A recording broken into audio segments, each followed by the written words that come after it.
Voilà, sinon je vais me faire engueuler. Voilà, je record. C'est YouTube, bon, vous avez manqué une toute petite partie, mais c'est pas grave. Alors, donc je reprends. Donc les NFT, c'est donc des non-fungible tokens. Et ça, qu'est-ce que c'est concrètement? C'est-à-dire qu'un token non fungible, c'est en français un jeton non fungible. Et la fungibilité, qu'est-ce que c'est? Pour prendre des exemples simples, parce qu'en fait, je vais vraiment parler simplement pour que tout le monde puisse. C'est vraiment ce live, c'est vraiment un live pour faire une sorte de d'éveil autour des NFT, plus que vraiment parler technique et savoir comment ça fonctionne, etc. Parce que ça devient très compliqué rapidement. Donc l'idée, c'est de faire vraiment un live 5 pour que tout le monde puisse comprendre. Alors, donc les NFT, je disais que c'était donc des tokens non fongibles. Et un token non fongible, c'est-à-dire que c'est un token qui est unique. Qui peut être donc qui est contrairement au. Je vais prendre des exemples réels. Par exemple, un euro, c'est une monnaie fongible. C'est-à-dire qu'en fait, une pièce d'un euro, peu importe son numéro de série qui a été frappé, tu pourras l'échanger contre une pièce d'un euro exactement au même titre. Il n'y aura pas de distinction entre les pièces d'un euro. C'est-à-dire que vous n'allez pas faire de distinction entre les pièces, les billets, etc. d'un euro. Pareil que pour le Bitcoin, un Bitcoin, vous avez pour l'échanger contre un Bitcoin, mais il y aura littéralement aucune différence entre un Bitcoin A et un Bitcoin B. D'accord? Donc c'est un token qui est fongible. Un token non fongible, d'où le NFT, c'est un token en fait qui est justement est individuel. C'est-à-dire que même il est sur la même blockchain, etc., c'est un token qui a un numéro de série, entre guillemets, et qui sera pas échangeable enfin, qui sera échangeable de la même manière, mais qui sera pas échangeable de manière équivalente à un autre token. C'est-à-dire que chaque token sera son propre numéro de série, entre guillemets. Et vous pouvez pas l'échanger contre un token équivalent. Voilà. Et donc, le fait de pouvoir créer digitalement des tokens, donc des jetons comme ça permet en fait de créer de l'authenticité à un objet digital. Là où avant on pouvait pas le faire, maintenant c'est possible. Donc tu associes en fait un token non fongible, un NFT à comment dire, à une image par exemple. Et donc en fait cette image va être unique. Et vous allez pouvoir créer de la rareté grâce à ça, grâce à ce système. Et ça qui est très important, c'est-à-dire qu'on peut créer de la rareté maintenant sur un objet digital. Parce que justement, cet objet va pouvoir être unique, même si l'image ou la vidéo qui va correspondre au token ne sera pas unique, sera copiable facilement, mais l'ownership, le sentiment de propriété sera dans l'objet en fait. Et donc en gros, vous en tant que acheteur de cet objet, vous pourrez l'avoir que pour vous, c'est-à-dire vous pourrez prouver que c'est vous qui avez bien l'original et non une copie. Voilà, donc déjà c'est tout ce qui est dans le chat, j'ai une question, tout ce qui est digital reste facilement copiable, non? Ok, je pourrais pas me la péter pour dire qu'il m'appartient sur la blockchain, c'est tout. Est-ce que je suis le seul à penser comme cela? Alors oui, justement, comme je disais, tout ce qui est digital, c'est facilement copiable. Cependant, une œuvre d'art, ça peut être également copiable. C'est-à-dire que vous pouvez faire des prints, vous pouvez demander de faire une reproduction, etc. C'est plus facile de copier de l'art digital que de l'art réel. C'est-à-dire qu'une peinture, etc. C'est plus compliqué. Cependant, ça permet quand même de créer en fait de pouvoir obtenir une œuvre originale, alors qu'avant c'était pas possible. C'est-à-dire que vous pouvez pas dire que j'ai la vidéo originale de YouTube. En fait, vous pouvez pas le prouver. Vous voyez, vous pouvez pas dire cette vidéo c'est la mienne. En fait, techniquement, une autre personne pourrait dire ok, mais alors en fait YouTube devrait dire ok, c'est vous qui l'avez upload. Je prends une vidéo YouTube, mais c'est pas un bon exemple. Il faudrait prendre en fait par exemple une photo. Le photographe qui l'a fait, techniquement, si quelqu'un la copie, la personne peut très bien dire c'est moi qui l'ai prise, etc. Voilà, donc il n'y a pas de réel. Tu peux pas vraiment avoir un ownership, une propriété sur ton objet digital, alors qu'avec les NFT, c'est possible. Alors, il y aura beaucoup justement d'avantages à ça, de pouvoir faire ça, mais ça, j'y viendrai par la suite. Donc actuellement, les NFT, donc comme je disais, c'est des tokens au même titre que des crypto-monnaies. Sauf que contrairement à une crypto-monnaie, c'est un token qui a une caractéristique propre, qui a un numéro de série propre et qui ne peut pas être échangé à juste titre à valeur égale contre un autre token. Ces tokens, donc, ils sont émis sur plusieurs plateformes, donc ça peut être sur par exemple Tron, EOS ou Neo, mais la majorité des NFT sont émis sur ETH.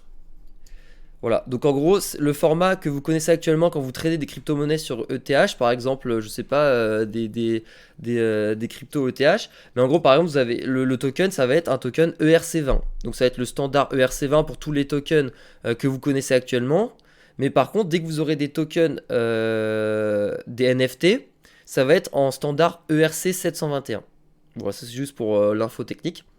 C'est-à-dire que c'est pas le même standard que quand vous avez des tokens crypto-monnaies qui tournent sur ETH. Ça tourne aussi sur ETH, mais sur un standard différent. Donc comme je disais, il y a Tron, EOS, Neo, ETH, mais la majorité partie c'est sur ETH. Ensuite, il faut savoir que, sans vraiment rentrer dans les détails, comment est-ce que ça fonctionne un NFT? C'est-à-dire que c'est, en fait, quand vous allez créer un NFT, vous allez minter un NFT. Minter, c'est-à-dire, en fait, vous allez imprimer, comme on mint de l'argent à la maison de la monnaie, et ben en fait, vous allez minter un NFT, vous allez créer un NFT sur la blockchain. Maintenant, il y a des sites qui permettent de faire ça. Mais ça, on y viendra après. Aussi, je vais vous montrer quelques sites qui permettent de le faire. Il y a deux types de data. C'est-à-dire qu'en fait, il faut que vous ayez en tête que du coup, c'est un token, oui, mais le token, tu dois mettre de la data dedans. C'est-à-dire que le token, c'est pas comme un BTC, voilà, etc. Il faut qu'il y ait de la data dedans. Et en gros, il y a plusieurs types de data. Il y a la data qui va être on-chain, c'est-à-dire que la data va être stockée dans le token lui-même. Il faut imaginer que vous avez votre token et en fait, vous mettez la metadata, c'est des informations que vous mettez dans le token, donc dans le jeton. Et ensuite, donc vous allez le mettre soit dans le jeton, donc vous allez le stocker sur la chain Ethereum elle-même, ou alors vous allez le stocker off-chain, c'est-à-dire hors de la blockchain. Voilà, donc ça c'est, j'ai essayé de résumer très simplement, mais en même temps qu'il y ait quand même des infos pour ceux qui se posent des questions, parce que ça c'est des questions que je me posais. Comment est-ce qu'on stocke des vidéos, des images dans un token? Et ben en fait voilà, c'est ça. Donc vous avez soit le l'on-chain, soit le off-chain. Attendez, excusez-moi, il y a les sushis qui appellent. Attendez, tac, je vais vous dire. 2 secondes, j'arrive, parce qu'en fait j'ai mes sushis que j'ai commandés mais qui ne sont pas encore arrivés. Mais ils sont en train d'arriver, donc c'est mon père qui va les chercher vite fait. J'arrive 2 secondes.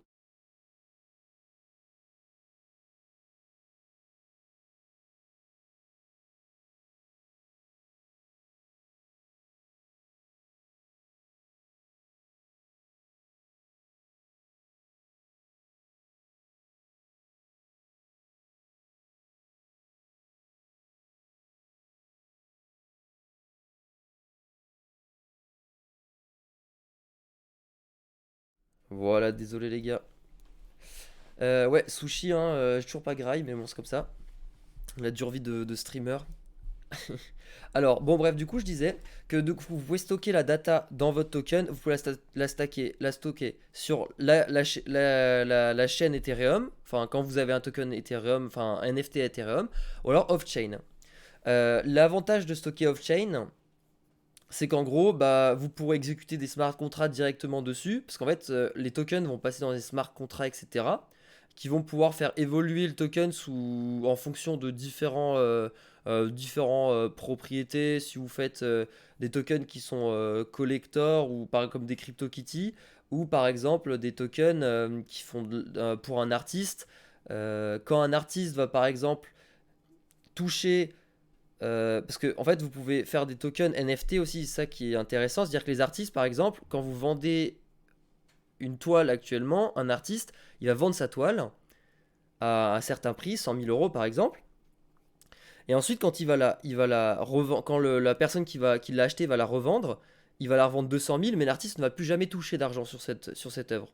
Alors qu'avec des NFT, vous avez la possibilité dans le smart contract qui gère les tokens, vous pouvez dire si l'artiste vend sa toile 100 000 et qu'après elle est revendue 200 000 par quelqu'un d'autre, l'artiste va continuer à toucher un pourcentage de chaque vente qui vont être effectuées sur la toile. Donc ça c'est un truc de fou aussi qui permet justement aux artistes d'être rémunérés d'une nouvelle manière. Et ils pourront toucher tout le long de la vie de l'œuvre des intérêts sur en fait la revente de leur œuvre. Ce qui est pour moi assez logique en quelque sorte. Donc voilà. Donc c'est pour ça que je disais, donc tu avais désolé, parce qu'en fait, il y a tellement de choses, mais j'ai essayé de résumer, de synthétiser au maximum, mais bon, de tout faire, c'est assez compliqué.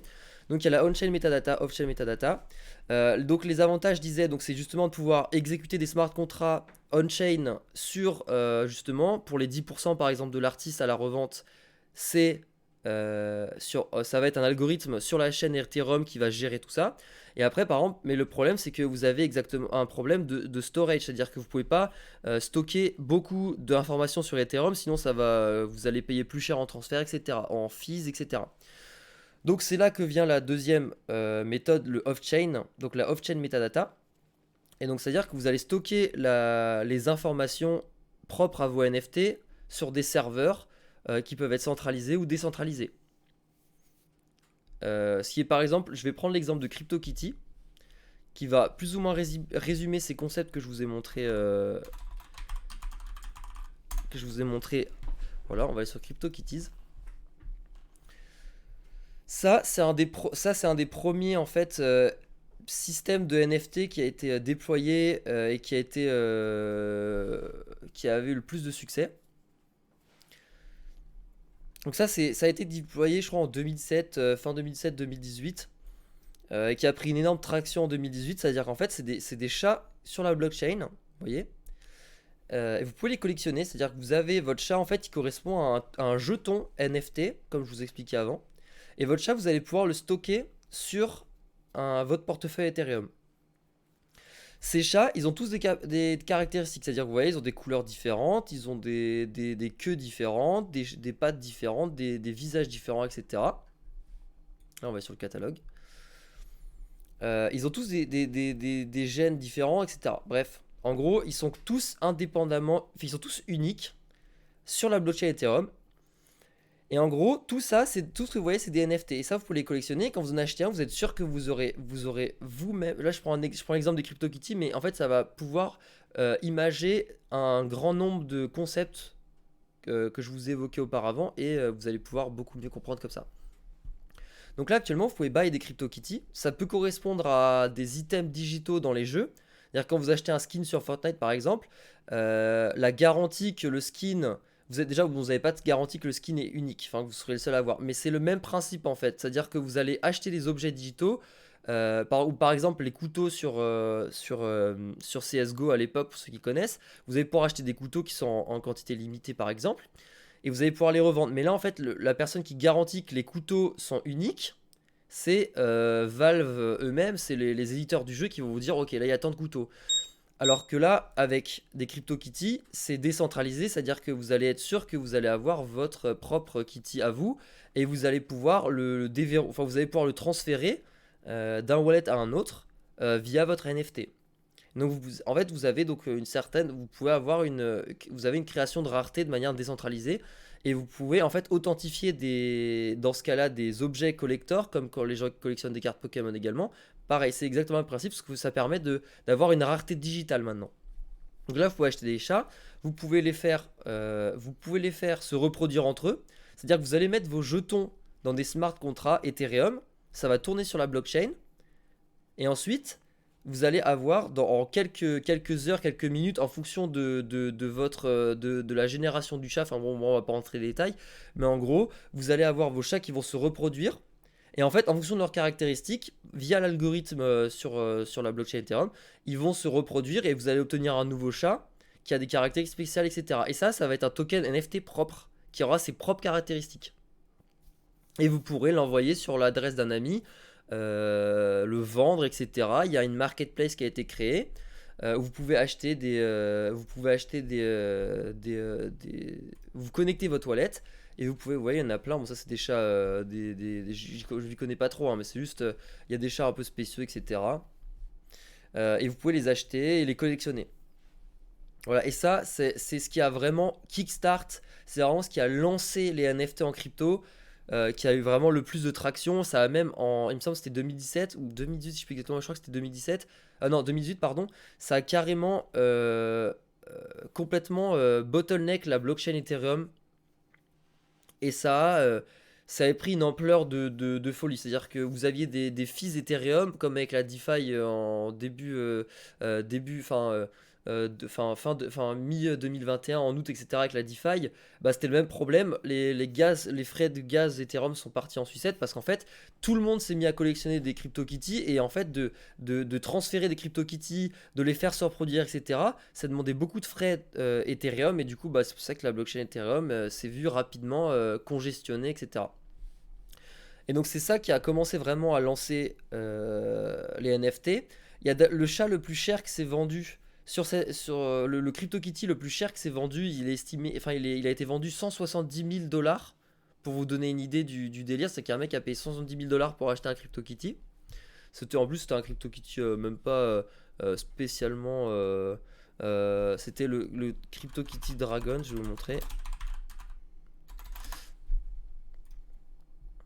Alors si je l'ai, voilà c'était celui-là, il a été vendu 170 000 dollars. Bon maintenant il est revendu 979 000 dollars pour vous donner une idée. Mais c'est un truc de fou. Et ça c'est vraiment ce qui a lancé, en fait les NFT de base. Et c'est là en fait qu'on est venu à faire. Bon il y avait déjà de l'art digital qui existait, mais c'est passé dans une autre dimension avec les CryptoKitties. Je l'ai vite fait ce qu'il y a. Bon, il y a eu des tentatives aussi à l'époque, je crois que c'était 2013-2014, de NFT sur la blockchain Bitcoin. Donc il y a eu les Colored Bitcoin, ils ont sorti les Colored Bitcoin. Tac, attendez, est-ce qu'on va les voir? Colored Coins. Est-ce que je les ai? Parce qu'en fait, je vais regarder juste image. En gros, c'était ça, en fait, c'était des bitcoins colorés à collectionner. Voilà, c'était ça. Mais bon, ça n'a pas vraiment pris de traction, etc. Mais ça, en fait, c'était les débuts en fait de justement les systèmes étaient en train de se découvrir, etc. On était en train de jouer avec la nouvelle technologie, avec la technologie justement de NFT, d'authenticité, d'œuvres d'art, etc. Enfin, d'œuvres d'art, d'art digital tout court, de pouvoir créer des tokens non fongibles, etc. Donc ça c'était les balbutiements de la tech et après bon bah Kitties a kickstart le truc. Il y a eu des jeux qui sont sortis, il y a eu des Decentraland. En fait Decentraland c'est vous pouvez acheter un terrain dans un jeu virtuel, mais vous pouvez en fait acheter un terrain comme dans la vie réelle, sauf qu'en fait bah, c'est un monde virtuel. Et je vais vous montrer un truc que j'ai trouvé trop stylé aussi. C'est un truc de fou ça. C'est en fait un musée virtuel et où vous pouvez en fait sur la blockchain, je crois qu'il me semble que c'est sur la blockchain Ethereum. Je vais essayer de bouger. Hop, voilà, attendez. En gros, ça va charger. Hein. Mais en fait, ça charge. Donc là, c'est tout ce qui est blockchain Ethereum. Il me semble que, en gros, vous pouvez mettre vos œuvres d'art digitales. Vous voyez? Et vous pouvez vous balader. Et je trouve que c'est ouf. Franchement, c'est un truc de fou. Et en fait, c'est un musée digital. Et vous pouvez, par exemple, cliquer sur l'œuvre et vous pouvez l'acheter sur la blockchain Ethereum. Et ça, je trouve, honnêtement, c'est un truc de malade. Regardez. Et tout ça, c'est de l'art digital que vous pouvez ensuite acheter et puis le collectionner, le garder sur votre wallet Ether. Et quand vous l'achetez, par exemple, si j'achète cette œuvre, eh ben, je serai le seul détenteur. Bon, je suis pas login, mais je serai le seul détenteur de cette œuvre et je pourrai la mettre sur mon wallet et même l'exposer plus tard dans ce musée digital, par exemple, ou voilà, la mettre chez moi, etc. Comme une œuvre d'art normale. Mais voilà, c'est un truc, c'est un truc de fou en fait. Et tout ça, ce sont des œuvres que vous pouvez acheter, que des artistes ont fait, etc. Voilà, il y a des musiques, il y a plein de choses. Je vous donnerai le lien pour ceux qui veulent, s'il y a des gens qui veulent explorer un petit peu. J'ai pas tout exploré encore, mais des trucs, franchement, c'est fou. Donc voilà. Et tout ça, je pense que bah, ça fait clairement, on rentre dans une autre ère. C'est-à-dire qu'avant, à l'époque, si vous vouliez acheter ce tableau, par exemple, pour dire que vous aviez une œuvre de Ilan Catin. Après évidemment ça peut être de la bulle comme plein de choses. N'importe qui peut mettre une œuvre et faire quelque chose. Mais ça va être comme le marché de l'art actuellement. C'est pareil, il faut avoir le flair, il faut acheter des œuvres de n'importe qui. Bon. Mais là en gros techniquement si j'achète cette œuvre, je vais être je vais pouvoir prouver que je suis le seul détenteur de cette œuvre. Voilà, oui je vais vous envoyer le lien. Mais ouais c'est un truc de fou. Franchement c'est ouf. Et ça tourne sur la blockchain Ether. Voilà. Et donc si vous voulez exposer vos œuvres pour les vendre, vous pouvez les mettre ici. Voilà. Ensuite, je voulais parler de. Alors voilà, donc les smart contracts. Donc voilà, donc je vous ai expliqué les smart contracts on-chain des CryptoKitties. Même si il y a une partie de CryptoKitties qui se passe off-chain sur des serveurs centralisés, parce que faut savoir que CryptoKitties, avant d'être décentralisé, c'est également un commerce. Donc en fait, il y a des serveurs centralisés pour tout ce qui est gestion de gènes, des chats, etc. Mais bon, ça c'est un autre débat. Mais bref, c'était pour vous expliquer comment fonctionnent les NFT et puis voilà, les débuts en fait de comment est-ce qu'on a créé des choses qui sont collectionnables sur la blockchain. Voilà. Donc voilà, faut savoir qu'il y a pas mal de. Je vais juste enlever, je vais juste me barrer de ça. Si j'arrive à me barrer, parce que du coup, il faut que je fasse. Attendez, voilà, alt. Hop, je vous envoie le lien après. Je vais vous mettre. Attendez, non, je vais vous le mettre tout de suite sur le. Écoutez, je vais vous le mettre tout de suite sur le chat. Voilà, je vous envoie le lien sur le chat. Ah non, attendez, vous pouvez envoyer le. On va juste mettre CryptoVoxel parce que j'ai mes coordonnées après, donc j'ai start. Voilà. Donc vous avez le musée en lien sur Twitch. Donc voilà, c'est comme ça que les premiers NFT sont sortis. Il y a également CryptoPunks, il y en a plein d'autres, hein. Il y a les rares PP qui est encore plus vieux que les CryptoKitties, mais moi je vous parle vraiment du truc. Et ça avait pris une mania, ça avait pris une ampleur de fou, hein, les CryptoKitties à l'époque. Juste montrer les PP. Donc ça c'est genre en gros ça c'était notre collection de cartes. Euh, C'était un des premiers trucs aussi vous voyez les PP The Frog, donc enfin, les grenouilles vertes qu'on a sur le Discord, bah, elles viennent de ça, hein, c'est des rares PP, enfin ça vient pas de ça exactement, mais ça a été, c'est les mêmes grenouilles qu'il y a dessus. Donc à l'époque, voilà, les toutes premières, c'était des cartes que vous pouviez collectionner. Voilà, comme Pop, PP Pop, il y a plein de trucs. Voilà, après ça a dérivé, il y a eu les crypto celebrities, il y a eu plein de choses. Mais donc voilà, c'est comme ça qu'a débuté NFT. Et maintenant, on peut trouver du NFT, on peut trouver de tout et n'importe quoi. Vous pouvez trouver des vidéos, des photos, des images. Vous pouvez trouver quoi d'autre? Qu'est-ce qui peut faire du NFT? En fait, tout ce qui est digital. Vous pouvez trouver des mecs qui prennent des clips YouTube, qui prennent des vidéos YouTube, qui font un clip de vidéo, qui le mettent en NFT. Il y a plein de choses. Après, on parlera vite fait des problèmes que ça peut amener, parce qu'il y a évidemment, même si comme ça marche nickel. Après, techniquement, il y a quelques petits problèmes auxquels on pourrait être confronté. Mais enfin, ça amène quand même beaucoup plus d'avantages que d'inconvénients. Et ça permet en fait aux artistes de prendre du contrôle sur leur vente. Parce qu'en fait, vous n'avez plus besoin d'intermédiaires à proprement parler qui doivent vous exposer. Vous avez la possibilité de changer. Les toiles maintenant, vous pouvez les échanger à la vitesse de la lumière. Vous n'avez pas besoin, bon, entre parenthèses, en fonction de la rapidité du réseau Ether, mais techniquement, vous pouvez le transférer rapidement. Alors que si vous voulez vendre en tant qu'artiste, si vous voulez vendre des toiles, etc., dans une galerie, ça reste beaucoup plus compliqué actuellement que justement le mettre sur une plateforme de vente en ligne. Je vais vous montrer. Et puis il y a également vous pouvez le mettre également de manière décentralisée sur des plateformes complètement impartiales. Et vous pouvez exposer votre œuvre comme ça.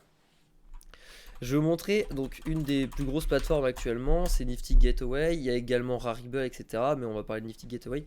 Là, vous pouvez retrouver donc toutes des grosses sorties de NFT, donc de gros artistes en général, bon, de gros et petits artistes, mais bon, il y a des gros artistes qui se mettent dessus. Et il y a actuellement Grimes, donc je vais juste vous le remontrer pour ceux qui n'étaient pas là. Grimes, je voulais juste vous montrer ce que je le trouvais trop stylé. Non, c'est pas celle-là. En fait, Grimes, donc la copine d'Elon Musk, la femme d'Elon Musk, pardon, elle a fait une série de NFT, donc elle fait un peu de musique, un peu de tout, mais bon, elle n'est pas spécialement connue plus que ça ou alors je me trompe, mais elle n'est pas spécialement plus connue que ça pour de l'art, enfin peinture, digital, etc. Peinture, ça me je suis pas sûr qu'elle en fasse, mais en gros, elle a sorti deux NFT, donc Earth and Mars, qui ont été mintés. Vous voyez, celle-là, elle a fait 303 éditions, c'est la 388. Et en gros, c'était parce que c'est pas vendu exactement à 7500, c'est-à-dire que c'est en fait c'est mis en auction, c'est-à-dire que c'est des auctions comme sur, c'est pas le même principe que sur eBay, mais c'est plus ou moins le même système, c'est-à-dire que vous placez vos bids, etc., vos bids, vos prix d'achat, etc. Et en fait, bah bon, elle a touché plus ou moins, il me semble 6 millions de dollars sur la vente de ces NFT. Donc pour vous dire que un artiste qui est pas spécialement connu dans l'art proprement parlé digital et qui se met à vendre pour 6 millions de dollars d'œuvres, c'est un truc colossal. C'est-à-dire qu'actuellement, même les toiles des plus gros artistes dans le réel ne se vendent pas 6 millions. D'accord? Donc c'est pour vous dire à quel point, et ça a été vendu en l'espace de quelques heures. Donc en fait, l'argent actuellement qui est dans les NFT est en train d'exploser complètement. Bon, il y a clairement des dérives, hein. Quand vous voyez des trucs de Logan Paul, le mec vend des trucs, il fait un clip YouTube, il le vend 20 000 dollars, ça part en instantané. Voilà, enfin, ça attire forcément beaucoup d'argent. Donc pour ceux qui connaissent, dans l'art traditionnel, il y a Christie's, donc une des plus grosses maisons d'auction du monde, qui a justement vendu un NFT, qui a vendu un NFT pour 130 000 dollars. Mais ça c'est pour en fait parce que ils ont senti eux clairement bon ça c'est un truc qui a but lucratif et eux ils ont parce que dans une interview ils ont dit que bah vu l'argent qu'il y avait actuellement dans les NFT ils se sont dit il faut qu'on chope le coche etc donc forcément ils veulent attirer une clientèle jeune et un peu geek qui a beaucoup d'argent crypto-monnaie qui sait pas trop quoi en faire mais c'est quand même un truc de fou de se dire que bah il y a Christie's qui se met à vendre du NFT. Je vais juste vous montrer pour ceux qui connaissent pas, voilà, donc l'œuvre, moi je kiffe, je trouve ça vraiment trop stylé.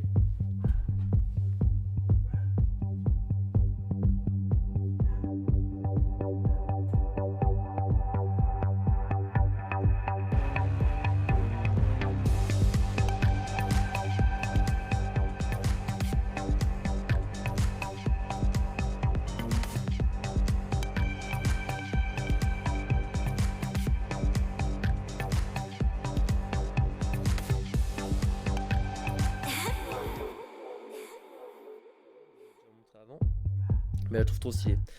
Et donc ça, bon voilà, elle a été vendue 7000, enfin c'était 7500 dollars le prix de base, et après c'était en vente en auction, donc il y a mon chien qui aboie derrière, insupportable. Bref voilà, donc ça c'est Grimes qui a fait ça, et en fait le milieu du NFT attire énormément d'argent. Il y a un Beeple, donc il y a Beeple Donald Trump, je vais vous montrer également. Donc Beeple qui est un artiste très connu dans les NFT, qui a vendu sa toile, bon 70 000, mais qui a été revendue 6 millions 6 instantanément après. Alors est-ce qu'on peut avoir la vidéo s'il vous plaît? Écoutez, je vais mettre sur YouTube, hein. De toute façon, c'est en fait effectivement la vidéo, la vidéo est libre de droit. Mais du coup, il y a qu'une personne qui la détient. Donc, Beeple, je vais mettre Donald Trump. Ouais, j'écoutais un peu de la. Hop. En gros, c'est ça. Bon, toi, tais-toi. Est-ce qu'on va pas la mettre en HD? Elle est en HD. Donc, ça, c'est l'art de Beeple qui a été vendu 6 millions 6. Voilà, donc on va pas faire le reportage sur Beeple, mais en gros, vous avez vu à quoi ça correspond. Alors, pour Banksy, il paraît que Banksy a démarré aussi. Alors, Banksy, il me semble pas qu'il ait démarré. En fait, ce qui s'est passé, justement, j'y viens.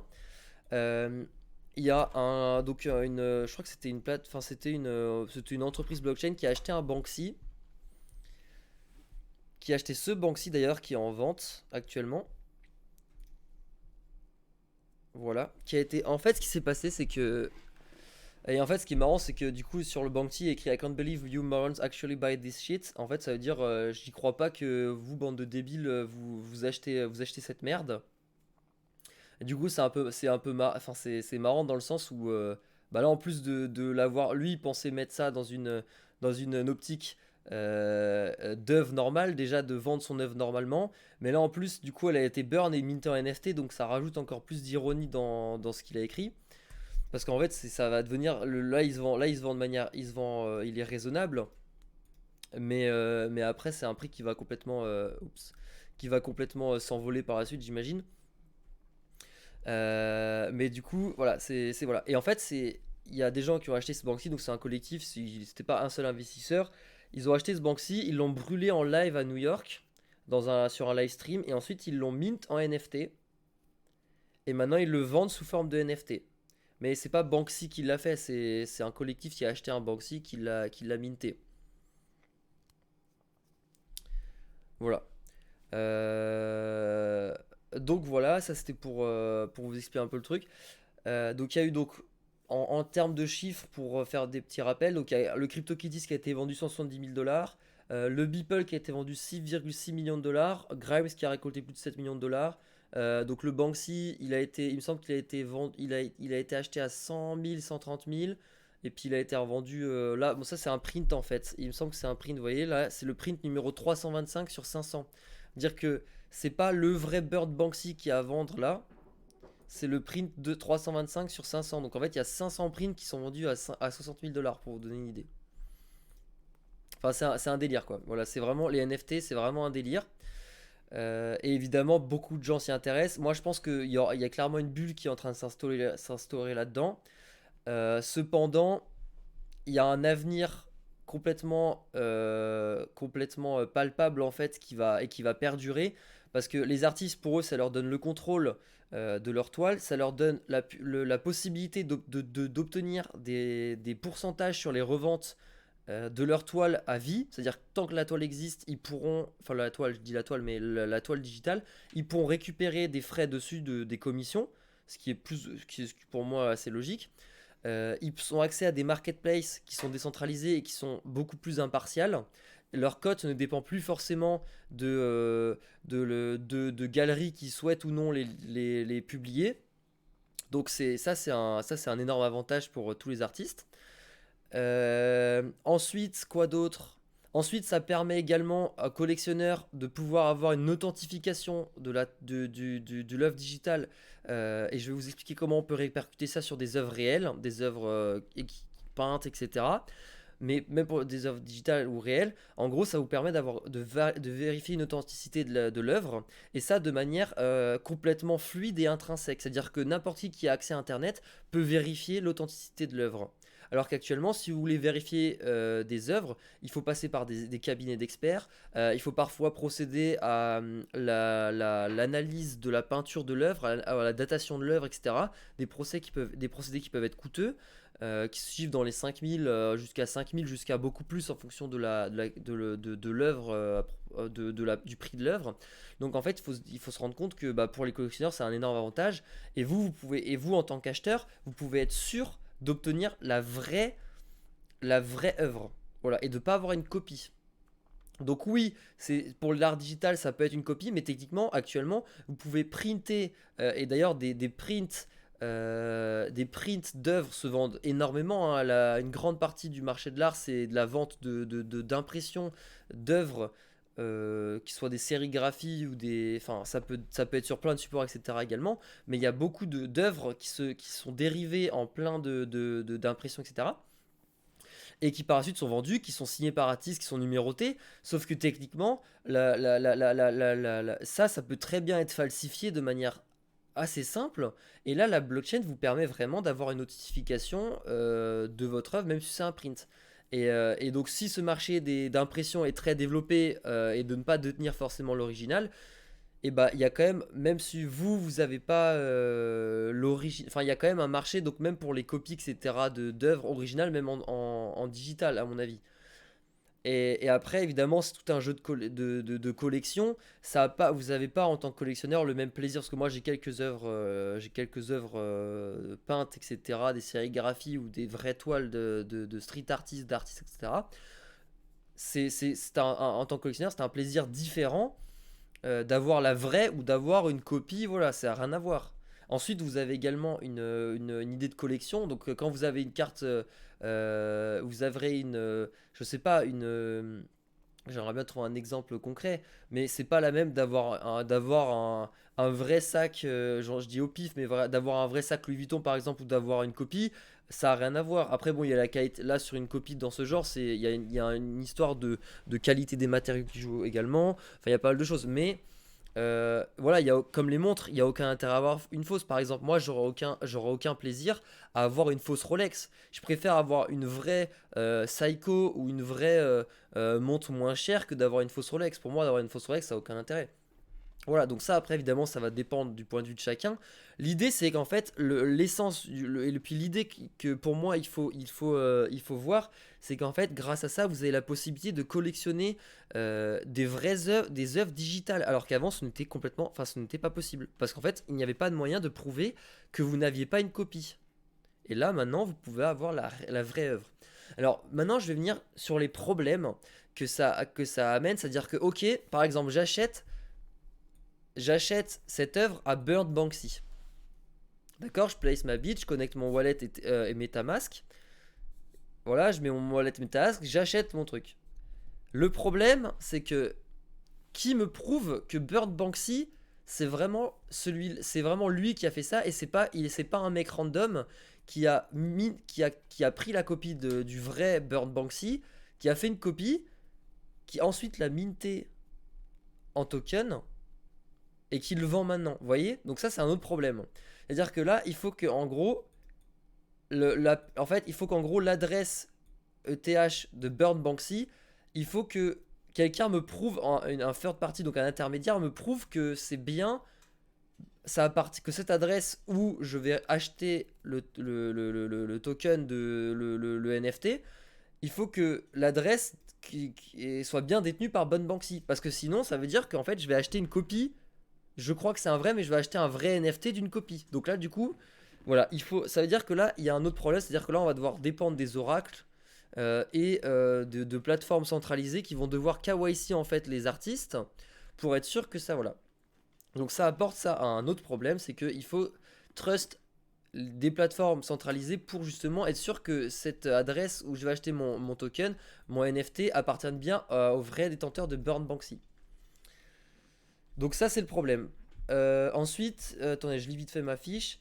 Ah oui, il y a un autre truc aussi, c'est-à-dire que l'artiste, mais bon ça c'est comme dans la vraie vie, le problème existe déjà, c'est-à-dire que l'artiste techniquement, là il me dit qu'il en print 500, mais très bien, après il pourrait refaire une série où il en reprint 500. Et techniquement, bah je passe de 300, de 500, moi quand j'achète je pense qu'il y en aura 500 des comme ça, mais en fait il y en aura 1000.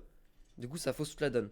Donc ça, bon, ça c'est déjà un problème actuellement parce que si l'artiste il a envie de faire, il dit qu'il y a une série d'impressions qu'il en fait 10, qu'en fait il en fait après il en refait 10, bon, bah là ça repose sur la bonne foi de l'artiste. Ensuite, il y a un autre problème qui est plus important. Si ETH s'arrête, si par exemple vous avez acheté des œuvres qui coûtent des Beeple sur Ethereum, non, il peut pas en réimprimer 500. Mais si, il peut en réimprimer 500. C'est-à-dire qu'il va pas réimprimer 500 des mêmes tokens, mais il peut très bien réimprimer 500 de cette sérigraphie, de remettre cette image, de recréer des NFT sur cette image et en réimprimer 500. C'est ça que je voulais dire. C'est-à-dire qu'il va pas, il peut pas, une fois qu'il a dit qu'il en imprimerait que 500, il va en imprimer 500. Mais il peut refaire une autre série exactement pareille de 500, l'après exactement pareil, et refaire 500. Voilà. Bon, après, peut-être que les 10 autres. Mais le truc, c'est qu'après, oui, ce sera pas la même chose. Oui, voilà. En fait, ce sera pas les mêmes tokens. Parce qu'il aura fait une autre série de prints. Mais ce sera sur la même œuvre. Enfin, après, bon, voilà. Bon, après, voilà. C'est juste. C'est un problème qui existe déjà actuellement, de toute façon. C'est-à-dire que voilà. Mais c'est juste pour évoquer tous les problèmes. Mais après, c'est sûr que s'il dit qu'il en fait 500 et qu'après il en refait 500, les premiers 500 seront plus rares que les 500 d'après. Parce que bon, techniquement, c'est les originaux. Bon, après, voilà, c'est. Bon, on peut débattre là-dessus. Mais oui, il pourra pas. Pour bien faire la différence, il pourra pas reminter 500 les mêmes tokens. Il sera une série complètement différente, mais il pourra reminter la même image ou la même vidéo. Voilà. Ensuite, qu'est-ce qui se passe si la blockchain Ethereum s'arrête? Imaginez le mec qui a acheté le Beeple à 6 millions sur la blockchain Ether et que Ether d'un coup il se pète la gueule, enfin l'Ether se casse, enfin il y a un problème, je sais pas, peu importe. Il y a un problème, Ethereum s'arrête. Il va falloir trouver une solution pour transférer vos œuvres hors d'Ethereum sans qu'il y ait justement de perte d'authenticité, etc. Donc ça c'est un défi qui va je pense être... j'ai pas regardé si c'était un problème qui était déjà résolu. Après bon, il faut savoir que le token du coup a un standard ERC 721 et donc si le token est standardisé, c'est-à-dire que tout est fait de la même manière au niveau du code. Alors dans ce cas-là, il y a de grandes chances que c'est possible de le transférer sans trop de pertes sur le truc. Mais le problème c'est qu'il faut pas, quand vous faites un transfert d'une toile d'à 6 millions 6, autant vous dire que c'est pas un transfert à la prendre à la légère. Après, honnêtement, pour que la blockchain Ethereum s'arrête, bon bah, enfin, ça m'étonnerait. Honnêtement, la blockchain Ethereum, je vois pas pourquoi elle s'arrêterait. Mais bon, il y a peut-être des solutions actuellement. Je me suis pas trop renseigné, mais ça, c'est, je voulais évoquer déjà les problèmes. Après, si vous pensez qu'il y a des solutions, n'hésitez pas à me dire dans le chat ou enfin, à me le dire en vocal sur Discord. Ensuite, il y a également actuellement la possibilité et justement, ça c'est ultra intéressant aussi. C'est-à-dire que là, on a parlé des œuvres digitales, mais la blockchain permet également, et de système de NFT, de pouvoir en fait lier des NFT à des œuvres physiques.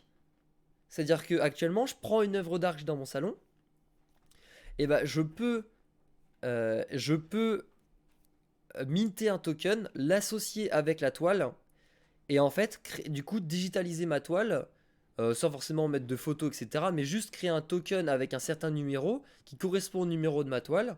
Et ensuite, quand je vais vendre ma toile, et ben, je vais vendre le NFT aussi. Et ça veut dire qu'en fait, le mec qui aura le NFT aura bien la preuve que la toile est originale. Donc moi, par exemple, je suis un artiste. Je fais une toile. Je vais faire de façon très imagée, de façon très imagère, très imagée. En gros, je vais prendre ma toile, je vais faire ma toile. Derrière, je vais écrire un numéro, je vais dire, peu importe, je vais écrire le numéro 3. Je vais créer un token, je vais créer un NFT. Dessus, j'écrirai le numéro 3 de la toile. Enfin, je vais écrire le numéro 3. Voilà, ça va être le token numéro 3. Quand un acheteur va venir, je vais lui vendre la toile et puis je vais lui vendre mon token. Je vais lui vendre le token numéro 3. Lui, il va le mettre sur son wallet Ether. Et il va prendre la toile, il va la poster chez lui, etc. Enfin, il va la mettre chez lui, etc. Comme une toile normale, complètement normale, une toile peinte, etc. Sauf qu'après, quand un acheteur va vouloir lui acheter, quand un collectionneur va vouloir lui acheter, il va lui dire mais comment est-ce que vous pouvez prouver que cette toile est bien la vraie toile et que c'est pas une copie. Et ben en fait, je vais lui dire bah écoutez, je vous voyez, j'ai le token qui correspond à la toile. Et ce token, donc qui est le numéro 3, il correspond en effet au numéro de la toile. Et donc, et bah il y a que ce token qui peut avoir le numéro de la toile, vous voyez. Et donc forcément, ce token prouve l'authenticité de la toile. Et donc en gros, l'acheteur, vu que j'ai le token qui correspond à la toile, il est sûr à 100% que la toile n'est pas une copie. Parce que si j'avais fait une copie, j'aurais pas pu copier le token. Voilà. Et donc ça permet en fait à des œuvres d'art d'être donc physiques, d'être authentifiées de manière instantanée. D'ailleurs, pour ceux que ça intéresse, il y a Nike qui a développé un brevet justement qui s'appelle CryptoKicks. Et en fait, CryptoKicks, c'est quoi? C'est en fait votre sneaker, elle va être associée à en gros un QR code. Et en fait, ce QR code, vous pouvez. Donc, il y a un token qui est minté également. Je suis plus sur quelle plateforme ils utilisent, mais il y a un token qui est minté. Et en gros, ce token est associé à la sneaker, donc à la basket. Et en fait, cette basket plus le token forment un CryptoKick. Et en gros, cette sneaker a un numéro individuel. Et ça prouve que la sneaker. Et en gros, cette sneaker, bah justement, est réelle. Alors, on me dit, Akatsu, encore une fois, tu peux faire un fake vrai token d'une toile et vendre une copie. Non, tu peux pas faire de vrai fake token. Tu peux pas faire un fake vrai token d'une toile. Parce qu'en fait, le token, quand tu vas le minter, il va être unique. C'est-à-dire que l'artiste, quand il va créer le token, il va être unique.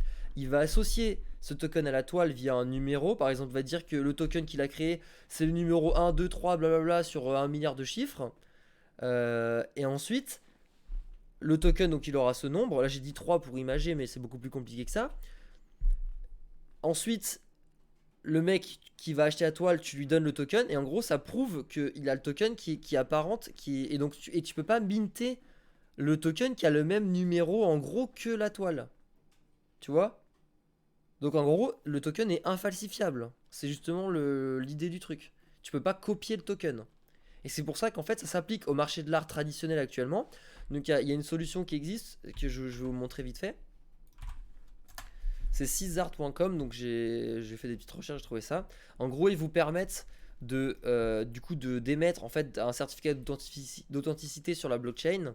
En gros, c'est ils mintent un token, voilà, qui s'associe, etc. Et puis ils font un certificat d'authenticité, etc. Avec une traçabilité de l'œuvre d'art, etc. Et donc il y a des solutions qui existent actuellement. Mais voilà, ça c'est pour en gros, voilà, pour faire un petit résumé de tout ce qui existe. Je sais pas trop si j'ai oublié de choses, mais en fait, voilà, donc l'art digital pour moi, là actuellement c'est un peu une bulle, c'est-à-dire qu'on peut acheter tout et n'importe quoi à des sommes astronomiques, mais c'est également un moyen aux artistes de donner plus de pouvoir à leur création, etc., la revente, plus de propriété à leurs œuvres qu'ils l'ont actuellement. Et je pense que ça, c'est bénéfique. En plus, pour l'acheteur, ça prouve l'authenticité, etc.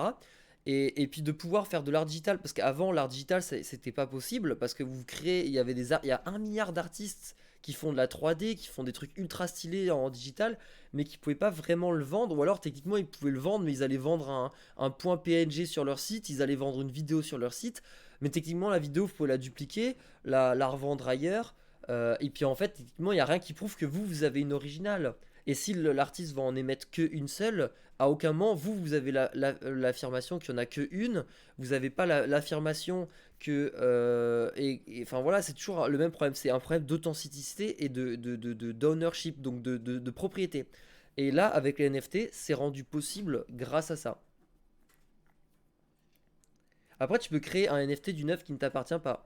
Voilà, bah ça c'est le problème que j'ai évoqué auparavant, c'est-à-dire qu'on dépend un peu d'une plateforme intermédiaire pour vérifier que l'adresse où est situé le NFT d'une œuvre est bien l'adresse de l'artiste en lui-même.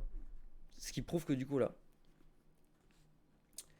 possible poursuite en justice à l'heure actuelle, c'est possible ou encore trop tôt? Alors, attends, excuse-moi, je l'ai pas lu avant. Est-ce que si quelqu'un fait un print screen de la toile, crée un NFT avec celui-ci sur une blockchain NFT, il se passe quoi? Et ben en fait, bah vu que t'es pas le vrai créateur, t'es pas en fait ton token, il vient pas de l'adresse même de l'owner, enfin de l'artiste. Donc en fait, ce qui se passe, c'est que bah ta toile, elle vaut rien techniquement, parce qu'en fait, tu peux prouver grâce à la blockchain que justement t'as pas acheté celle t'as pas acheté justement le vrai truc. Voilà, il faut un intermédiaire qui doit valider. Ouais, voilà ce que je disais en début. Et il y a moyen de savoir combien de personnes ont possédé un NFT. Oui, bien sûr, tu peux savoir. Tout est visible sur la blockchain en fait. C'est comme si c'était un livre ouvert et que tu pouvais tracer l'œuvre d'art avec un livre ouvert. Tu as juste à consulter la blockchain et tu vois combien de transactions il y a eu, etc. En fait, il y a un autre truc qui est ultra bien, enfin qui est ultra intéressant également, c'est que quand tu es collectionneur d'art de tableaux à plusieurs millions d'euros, plusieurs dizaines de millions, etc., il y a pas mal d'œuvres d'art qui sont split à plusieurs pourcentages. C'est-à-dire qu'il y a des artistes, comme ça, tu peux acheter un Picasso, tu peux acheter 30% d'un Picasso, une autre personne peut acheter 30%, etc. Et tu détiens littéralement des NFT du Picasso qui correspondent à 30%. Et ça vraiment, alors qu'actuellement c'est des parts qui doivent être écrites, etc. Enfin c'est compliqué. Alors que là t'as vraiment les tokens sur ton wallet, tu dis que j'ai 30% à Picasso par exemple. Donc ça c'est une solution qui est donnée grâce à qui est providée, qui est donnée voilà, qui est donnée par la blockchain. Euh,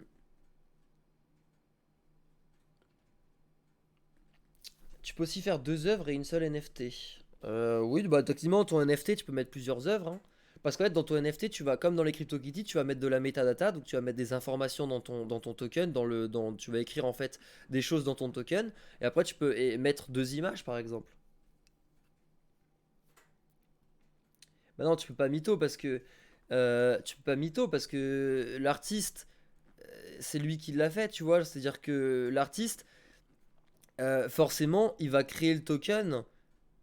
Enfin, tu vois, il va créer le token avant que le mec enfin, avant la possibilité qu'un autre le fasse, tu vois. Moi, je suis un artiste, je fais mon truc sur l'ordi, je sors ma toile, je sors le token, bah, le token que j'ai moi, ça va être le premier qui a été créé, donc même si un random me copie après, moi j'ai le premier token. Donc c'est moi qui a été. C'est prouvé que le token que j'ai, il a été créé avant l'autre qui a été créé, donc c'est forcément moi qui est le vrai. Le vrai artiste du faux, bah justement, ça va être un know your customer comme vous faites sur les exchanges crypto-monnaies. Par exemple, si vous faites euh, un KYC sur Kraken, bah, l'artiste va devoir faire un KYC sur une marketplace pour associer son adresse Ethereum où le NFT est créé à justement sa vraie personnalité IRL, donc dans la vraie vie.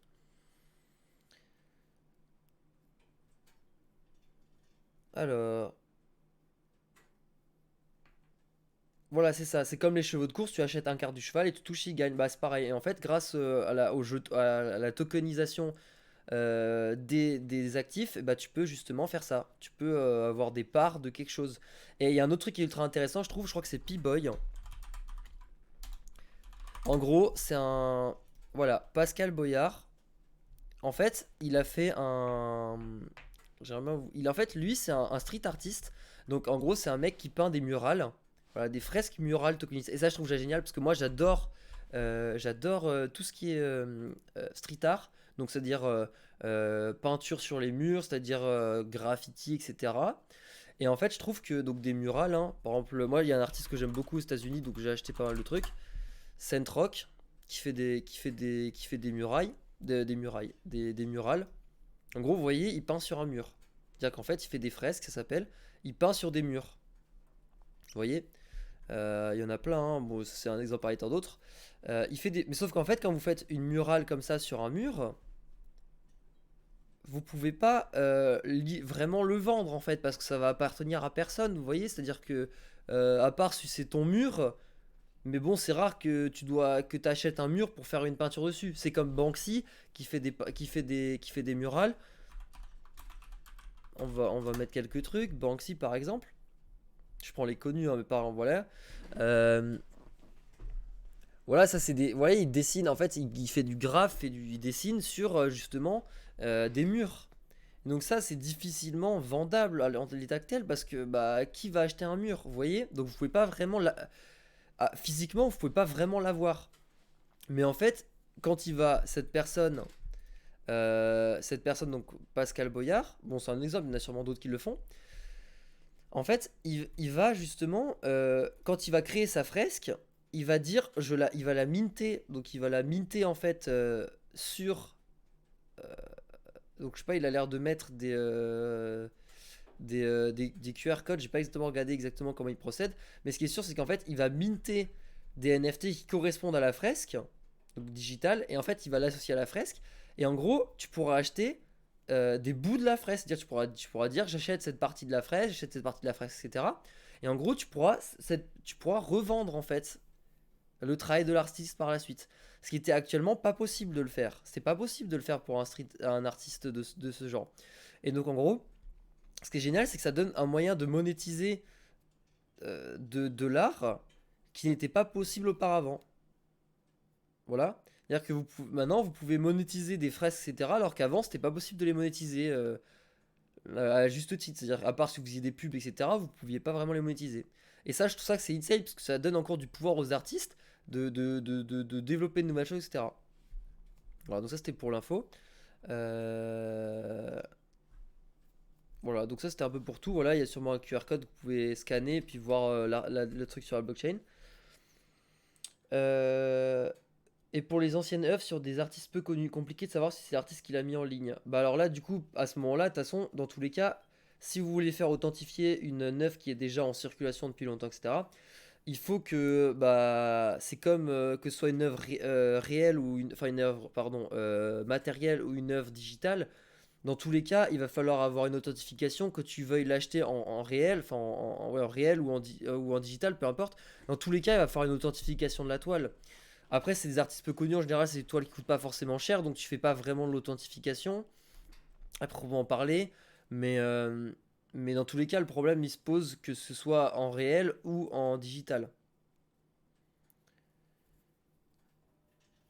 Quand tu achètes dans une galerie rare, tu es quasi sûr d'acheter une originale, alors que si tu dois faire des recherches chaque achat NFT, au final, le système est plus simple que celui actuel. Alors, oui et non, il y a des galeries d'art déjà qui ont vendu des fausses œuvres sans vraiment le savoir. Après, en général, oui, tu es sûr d'acheter une originale, mais le problème c'est que des fois ça demande du travail d'authentification, etc. pour être sûr. Euh, Par exemple, actuellement, si vous achetez sur Vinted, je sais pas pour ceux qui, je pense que parmi vous, il y en a qui utilisent Vinted. Si vous voulez acheter un t-shirt ou peu importe de marque sur Vinted, honnêtement, la probabilité que vous achetez un vrai, elle est très faible. Voilà, voilà. Et la traçabilité sur blockchain, par exemple, pour des objets de luxe, ça pourrait se faire. Et ça permettrait aux gens, en gros, avec une application. Après, ce que là, actuellement, c'est assez compliqué encore, mais ça devient de plus en plus simple. Mais actuellement, vous pouvez faire des applications qui lisent la blockchain, qui scannent la blockchain, et en gros, en quelques clics, ça peut vous dire, l'application peut vous dire si justement l'œuvre est authentique ou pas. De manière très simple, juste en étant sur la blockchain. Donc ça, je trouve ça que c'est génial. Donc actuellement, c'est un peu plus compliqué. Mais comme tu dis, si tu dois faire des recherches chaque achat NFT, en fait, la recherche, elle peut te prendre littéralement 5 minutes. Tu mets ton token, tu vérifies, l'application vérifie en background si l'œuvre est authentique, tu l'automatises, et puis voilà, ça peut être très simple, hein. C'est pas l'artiste qui compte dans ce milieu, c'est l'acheteur-investisseur. Si le système est plus compliqué pour un acheteur qu'avant, le système ne durera jamais dans le temps. Bah justement non, parce que l'acheteur, ça lui permet d'avoir l'authenticité qui est garantie à 1000% et pas d'être un peu unsure. En plus, ça lui permet justement de réaliser des achats digitaux, enfin d'œuvres très chères, mais de manière ultra rapide et sans avoir de problème de transport, d'avoir des problèmes de stockage, etc. Donc pour les investisseurs et collectionneurs, c'est un énorme avantage. Donc pour les acheteurs, je pense que c'est bien. Pour les collectionneurs, je pense que c'est ultra stylé parce que du coup, même les œuvres actuellement qu'ils ont, ils peuvent vendre des parties ou tu vois, ils peuvent genre vendre la moitié d'un Picasso, etc. On me dit du coup que Pascal Boyard, il met un QR code sur ses tags et ensuite vous pouvez lui faire un don BTC en scannant le QR code. On me pose la question, si un mec copie l'œuvre d'un artiste qui ne l'a pas encore mis en NFT et pose son NFT dessus, il peut voler de manière légale et lui dire que c'est lui le vrai artiste car il a créé le NFT en premier. Alors attends, je relis parce que je pensais à autre chose. Si un mec copie l'œuvre d'un artiste qui ne l'a pas encore mis en NFT et pose son NFT dessus, il peut voler de manière légale et dire que c'est lui le vrai artiste car il a créé le NFT en premier.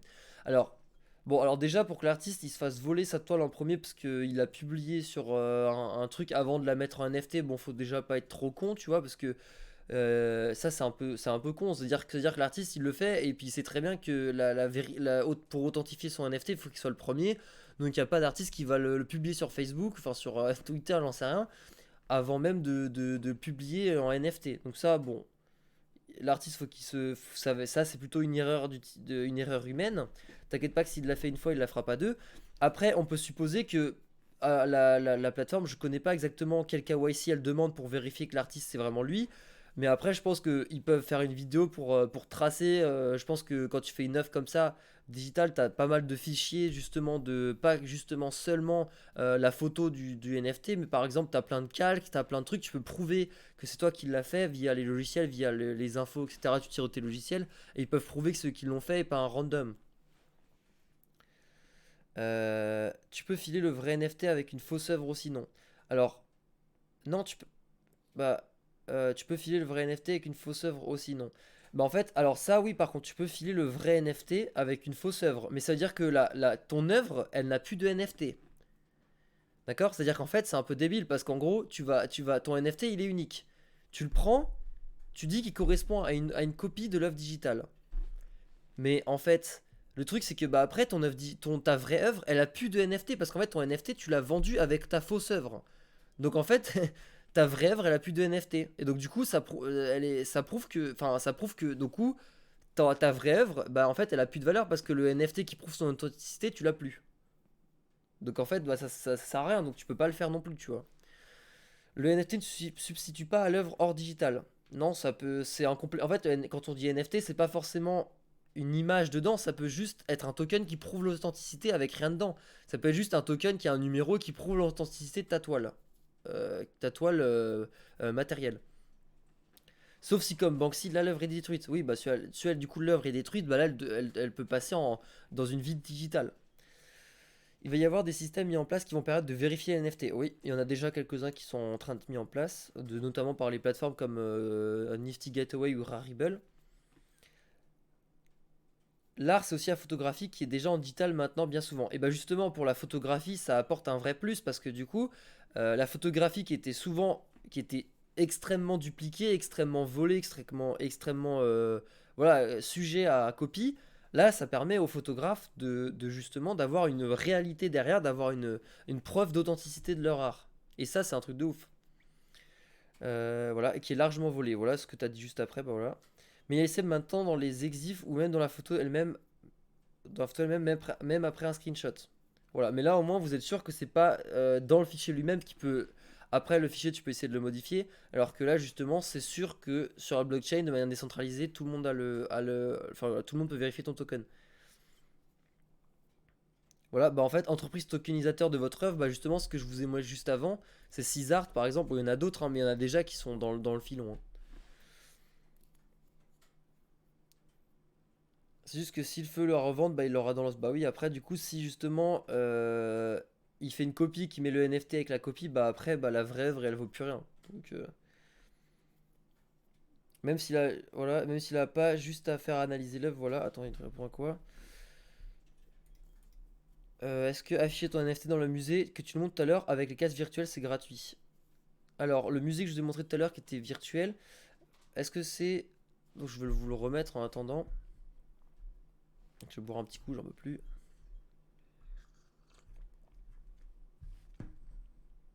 Attendez, je vous le remets. Est-ce que c'est gratuit? Alors, je pense que alors soit il y a une fees que tu payes, soit ouais, peut-être que tu dois bailler des parcelles ou des conneries, vous voyez, vous pouvez avoir des parcelles, etc. Je pense que vous devez sûrement, voilà, ouais, il doit y avoir des parcelles pour à vendre. On va se balader, écoutez, hein. Ah, donc là, en fait, ouais, vous pouvez acheter une parcelle. Après, voilà, hein, vous pouvez acheter 55 mètres carrés à 1000 ans, voilà. Donc vous pouvez acheter des, vous voyez, il y a des gens qui bident, hein. Il y a un mec qui habite 0,4 TH, 1, voilà. Mais donc, ouais, il y a moyen que vous deviez bid et acheter des parcelles pour exposer votre art. Après, peut-être que vous pouvez juste. Là, par exemple, apparemment, ça avait l'air d'être un building que vous pouvez acheter. Mais on va explorer quoi? Bon, là, la parcelle numéro blablabla.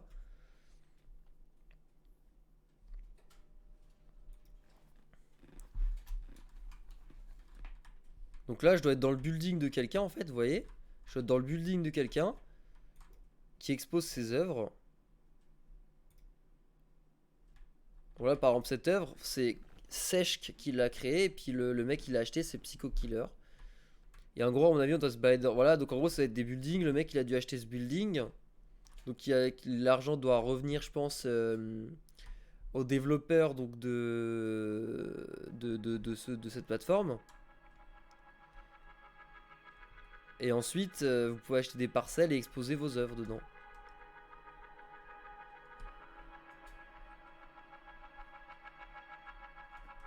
Donc là, on se balade. C'est contrôle. Pour se balader dans le métaverse. Clique téléporte zère. Bon, écoutez, on va téléporter.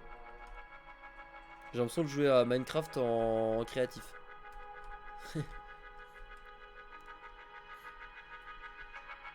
Vous voyez, tout ça, ça vit sur Ethereum. C'est un truc de fou quand même, hein. Parce qu'en fait, vous voyez, ce qui est stylé avec les cryptos, ok, il y a le trading, ok, il y a la finance derrière, mais c'est stylé de découvrir un petit peu les choses cachées derrière les trucs des cryptos. Parce qu'il y a plein d'applications, enfin, les applications sont ultra variées et multiples. Et je pense que ça vous intéresse, on pourrait faire une petite émission hebdomadaire où on découvre un petit peu tous ensemble les fonds de certains projets, et puis les tenants et aboutissants de plein de choses, et puis de milieux variés en crypto. J'ai pas trop d'idées sur ce qu'il y a d'autre, mais bon, je suis sûr qu'il y a un milliard d'applications, hein.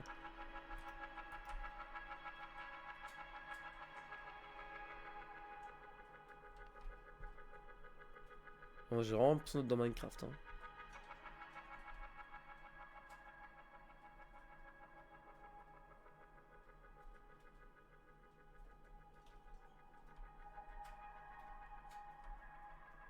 Ouais, enfin voilà quoi.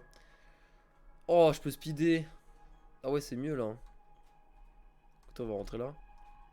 Il reste des parcelles qui sont à vendre peut-être, où il y a rien, je sais pas trop. Ah bah on a Milan, c'était où il y a des trucs à vendre. Les gars, à tout moment, je m'achète une parcelle, hein, c'est trop stylé, hein. Tout le monde, je m'achète une parcelle, je fais un petit musée Black Flamingo, hein, je vous dis direct. Ah ouais, il y a une vidéo YouTube. Improbable. Putain, vous voyez, c'est ouf en vrai.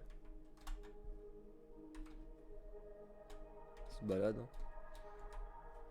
Putain, j'aimerais bien aller dans un truc où il y a du. Rooftop Club. Avec la musique et tout, putain, mais ça, c'est tellement stylé, bordel.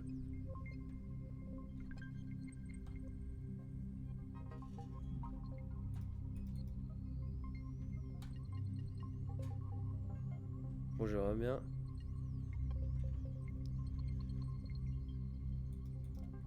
Je peux rentrer là? Oh!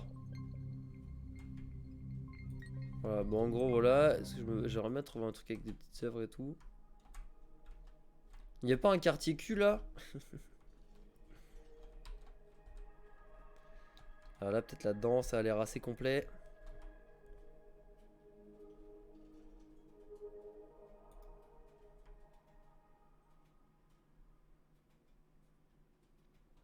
Putain, par contre, ça fait 2 étages pour ça, les gars. Faut vraiment vouloir quoi, hein. Digital Oil on Canvas des bars.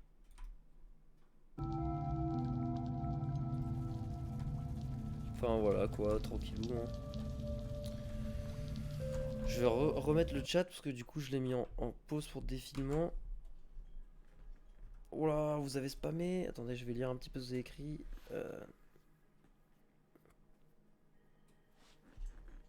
Ouais, il y a Terrarec à VR avec une room avec NFT sympa.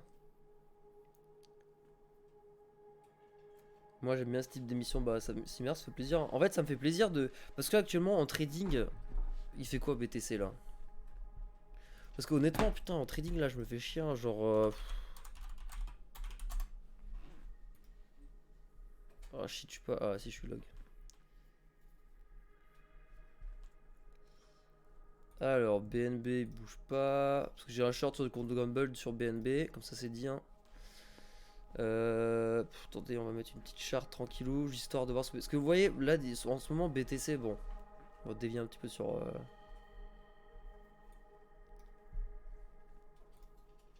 Moi qui adore l'art, je trouve ça tellement stylé parce que les cryptos, alors je suis complètement fan, bon, vous commencez à savoir, mais alors de l'art digital, je trouve ça tellement fou, enfin...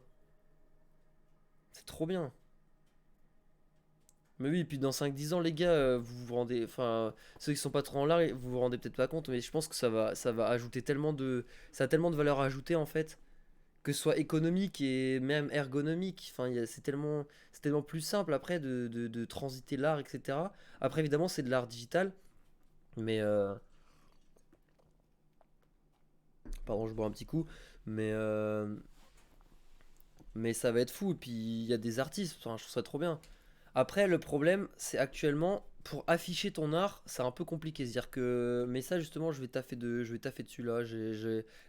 Enfin, moi, je suis en projet en cours, vous verrez bien. Ce sera la surprise.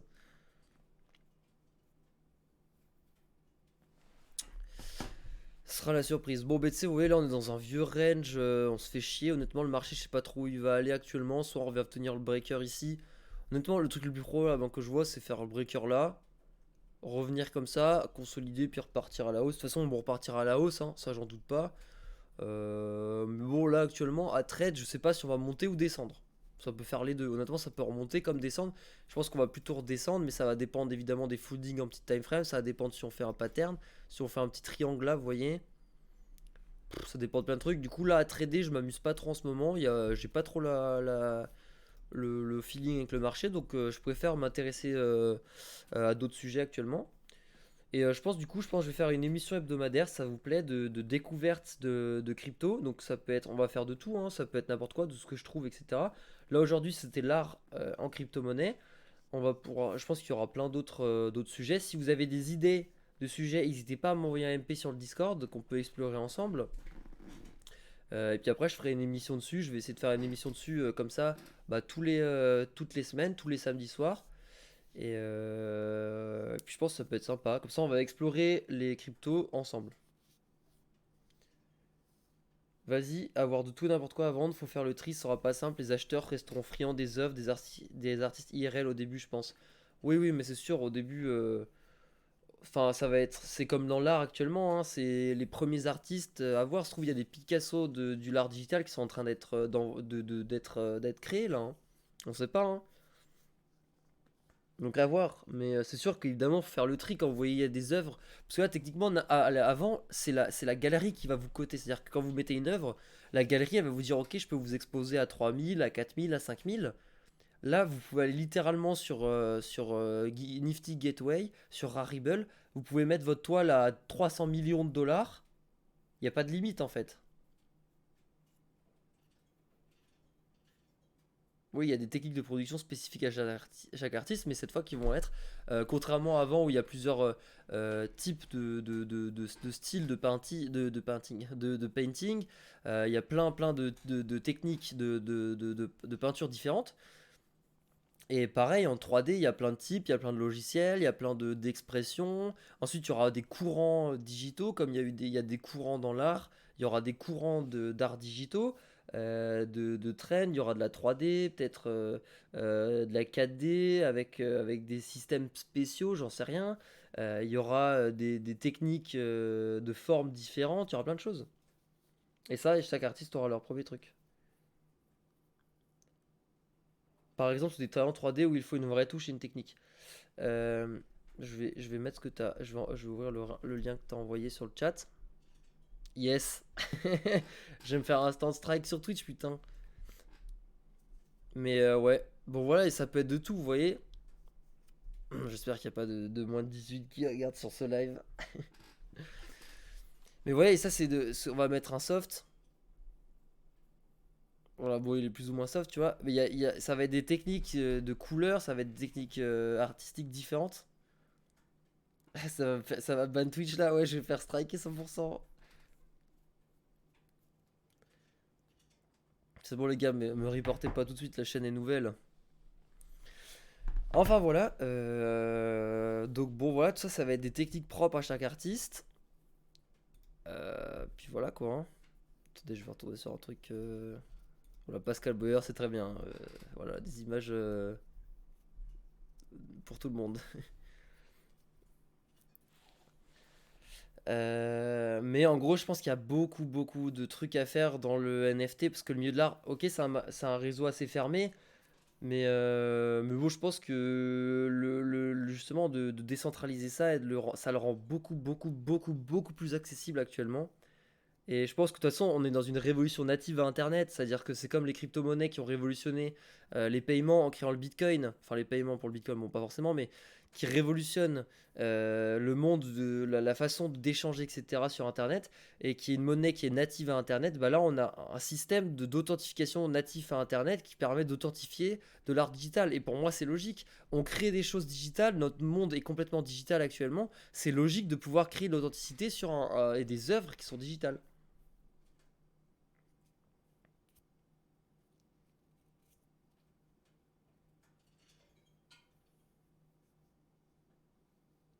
Après, évidemment, chacun aura sa perception de l'art différent. Il y a des gens qui vont trouver nul une œuvre que quelqu'un va trouver super.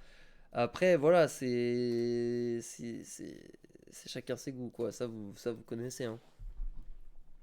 Est-ce que vous avez d'autres questions? Parce que sinon, bah, je pense, stop le live et puis on fera un prochain live la semaine prochaine. Mais si vous avez des questions, ou même sur les cryptos actuellement, vous pouvez poser des questions, hein, si c'est sur BTC, sur peu importe, hein.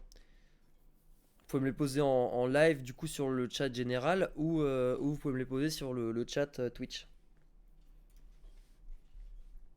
Mais si vous avez pas de questions, je pense on va se poser là tranquille et puis